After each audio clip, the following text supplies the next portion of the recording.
যদি আপনার কাছে কোনো প্রমাণ থাকে আমাকে সাসপেন্ড করে দেন, আমি খুশি মনে অ্যাকসেপ্ট করে নিব। সারা বাংলাদেশের মানুষ জানুক আমি খারাপ, আমি ভালো মানুষ না।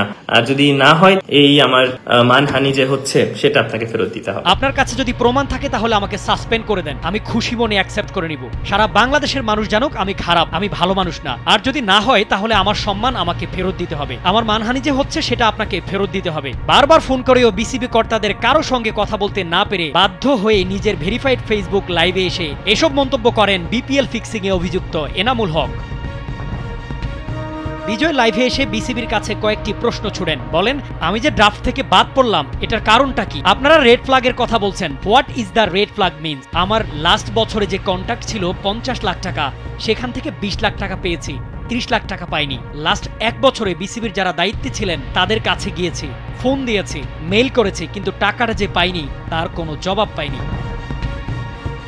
লাইভে তার ক্যারিয়ারের অর্জনের কথা স্মরণ করিয়ে এই উইকেট কিপার ব্যাটার বলেন, আমি বাংলাদেশের প্রথম কোনো প্লেয়ার যে আন্তর্জাতিক 3টি সহ ওভারঅল ক্রিকেটে 50টা সেঞ্চুরি করেছে।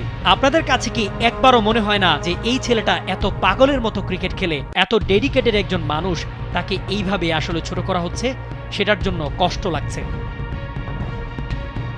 বিজয় আরো বলেন, আমার তো প্রতি বছরই ডিমান্ড থাকে, আলহামদুলিল্লাহ বড় টিমে খেলছি, আমার এতটুকুই রিগ্রেট আমি বিসিবির কাছ থেকে পর্যাপ্ত সম্মানটা পাচ্ছি না, যে সম্মানটা আমি ডিজার্ভ করি। বিপিএল গভর্নিং কাউন্সিলের কাছ থেকেও না। আমি নিজেকে বলতে পারি আমি 100% অনেস্ট, আমি কোনো ধরনের ইলিগ্যাল কাজ করিনি যেটাতে আমি অপরাধী বোধ করতে পারি। শামীম খান, কালবেলা।